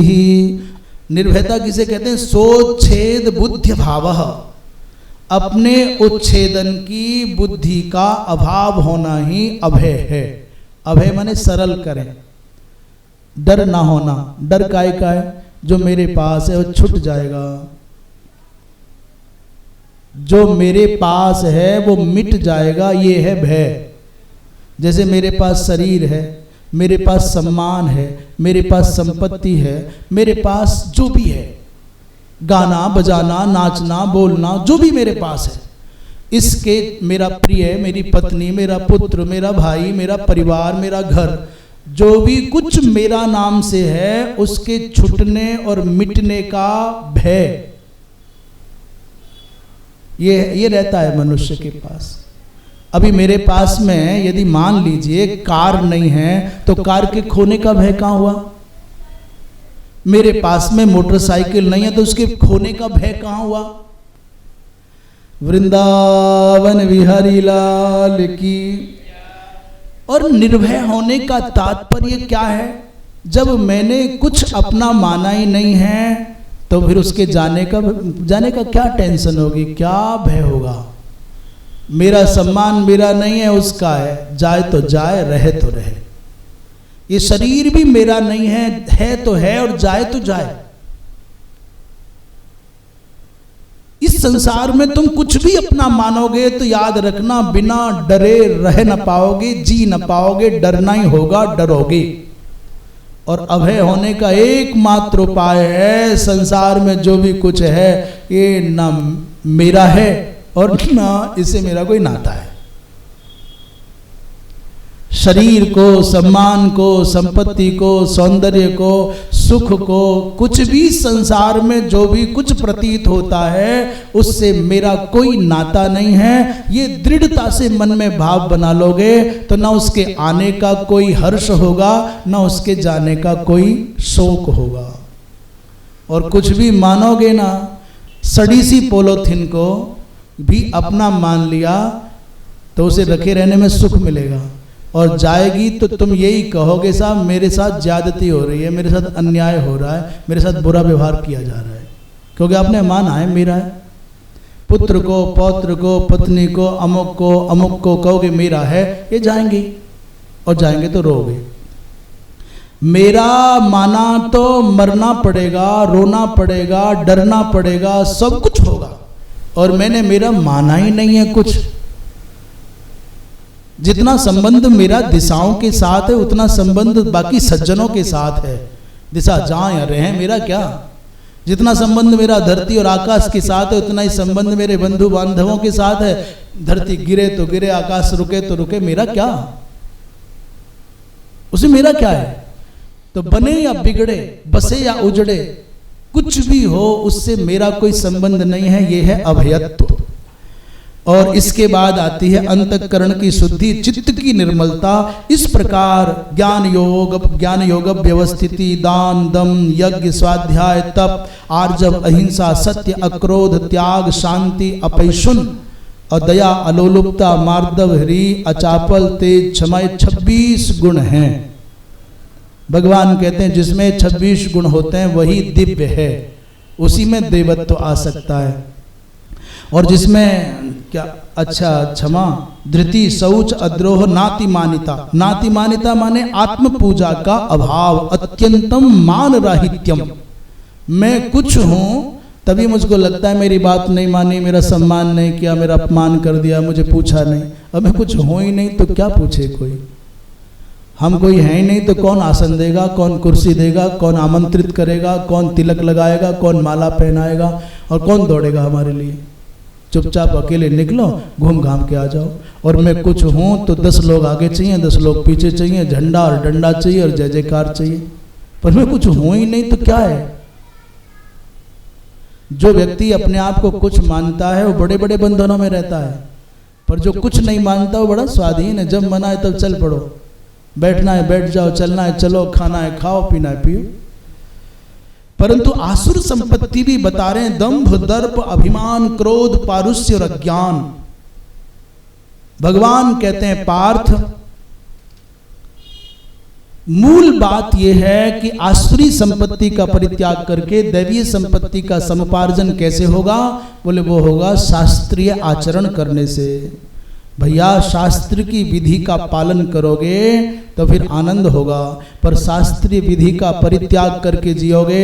मैं आपको सत्य बताऊं, आपका भजन, आपका संकीर्तन, आपका ध्यान, आपका जप तप, आपका दान, जो भी कुछ आप करते हो, आपका यज्ञ, आपका सत्संग श्रवण करना भी शास्त्र के नियमों के अनुशासन में होगा तो ये राजपथ है।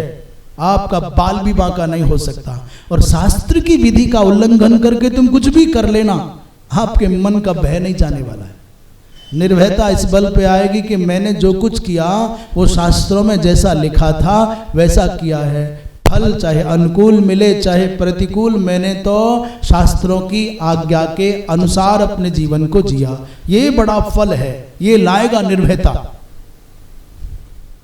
और शास्त्र की अवज्ञा करके आपने चाहे कितना ही पौरुष के माध्यम से, पुरुषार्थ के माध्यम से संसार को जुटाया हो, ऐश्वर्य पाया हो, प्रतिष्ठा पाई हो, आपके मन का भय जाएगा नहीं। शास्त्र की विधि का उल्लंघन करके जो जीता है उसको सिद्धि नहीं मिलती, उसको सुख भी नहीं मिलता, उसको सदगति भी नहीं मिलती।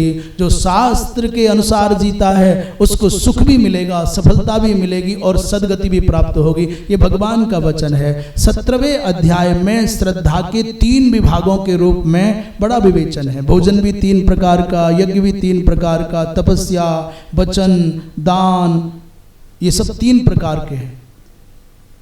रजोगुणी, तमोगुणी, सतोगुणी, इसका विवेचन वहीं देखना चाहिए। और दूसरा 18वें अध्याय को मोक्ष संन्यास योगात्मक कहा जाता है। अर्जुन कहते हैं भगवान काम में कर्मों का त्याग ही संन्यास है या कर्म फल का परित्याग संन्यास है। यज्ञ दान तप कर्मण त्याज्यमिति चापरे। भगवान कहते हैं पार्थ यज्ञ दान तपस्या आदि त्यागने नहीं है, इनके परित्याग की आवश्यकता नहीं। ये तो बड़े बड़े मनीषियों के मन को पावन करने वाले हैं। मेरा एक भी कण यदि यज्ञ में लग जाए, मेरा एक भी कण यदि तपस्या में लग जाए, दान में लग जाए, धर्म में लग जाए तो मेरा जीवन सार्थक हो गया। महाराज पर कोई कहे कि एक ही कण लगा दिया मैंने तो धन्य हो गया। परमात्मा ने जिस सामर्थ्य के साथ आपको खड़ा किया है, वृक्ष अपने फलों को अपनी गांठ बांध करके नहीं रखता और ये भी नहीं कहता कि मैंने मेरे लोगों के लिए नियत कर रखा है वहीं जाएंगे। नदियां अपने लिए और अपनों के लिए नहीं बहती, और जो साधु अपने लिए और अपनों के लिए कहता है वो साधु भी भैया साधु नहीं है। वृक्ष हो, नदी हो, पर्वत हो, प्रकृति हो, ना ये अपने लिए हैं और ना ही अपनों के लिए हैं। बादल कभी अपने लिए अपनों के लिए नहीं बरसते। ऐसी जो मनुष्य जो साधु के वेश में अपने लिए और अपनों के लिए सोचता है मैं तो क्षमा करना, मेरी समझ में बात कम आती है। सात्विक, राजस और तामस माने कर्म त्याग का विषय हो, चाहे ज्ञान, कर्म, कर्ता, बुद्धि, धृति, सुख, ये सब त्रिविध हैं। और इसके बाद भगवान चातुर्वर्ण का विभाजन करते हुए ब्राह्मण, क्षत्रिय, वैश्य और शूद्रों के कर्म बताते हैं। अंत में कहते हैं सब धर्मों का परित्याग करके पार्थ तू मेरी शरण में आ जा। सर्वधर्मान परित्यज्य मामेकं शरणं व्रज अहम त्वा सर्व पापेभ्यो मोक्षयिष्यामि मा शुचः। अपने मन में शोक न कर। तो तेरे मन में ये बात है कि अनेक प्रकार के प्राणियों की हिंसा करके पाप लगेगा, तो मैं बोलता हूं चल मेरी शरण में आ, जो मैं कहता हूं वो कर। कदाचित तुझको पहले या अब कोई दोष लग जाएगा तो उसका परिमार्जन करने की जिम्मेदारी मेरी है। जो इस परम गुह्य, इस प्रसंग को, इस तत्व को मेरे भक्तों के बीच में सुनाएगा, भक्तिमयी पराम कृत्वा, उसके चित्त में मेरे प्रति अनुपम भक्ति हो जाएगी और वो मात्र मेरे भक्तों के मध्य में इस आख्यान को सुनाने मात्र से वो मुझको ही प्राप्त हो जाएगा। महाराज इस बात को सुनकर के अर्जुन रोमांचित भी है, आनंदित भी है और कहता है भगवान हे केशव, मेरा मोह नष्ट हो गया, मुझे स्मृति प्राप्त हो गई। इसका मतलब भगवान ने कोई नया ज्ञान नहीं दिया, मोह की चादर को हटाया, शीशे पर आई हुई धूल को हटाया और उतने मात्र से अर्जुन को प्रेरणा स्मृतिर्लब्धा, महाराज मुझको आनंद आ गया। करिष्ये वचनम, तब आप जो कहोगे वो करूंगा। अंत में संजय ने कहा भगवान यत्र योगेश्वरः कृष्णः, यत्र योगेश्वरः कृष्णो, यत्र पार्थो धनुर्धरः, तत्र श्रीर्विजयो भूतिः ध्रुवानी तिर्मतिर्मम। कहते हैं भगवान जहां योगेश्वर कृष्ण है, जहां धनुर्धर पार्थ है, वहीं श्री है, वहीं विजय है, वहीं ऐश्वर्य है और वहीं ध्रुवा नीति है। ऐसा मेरा विचार है।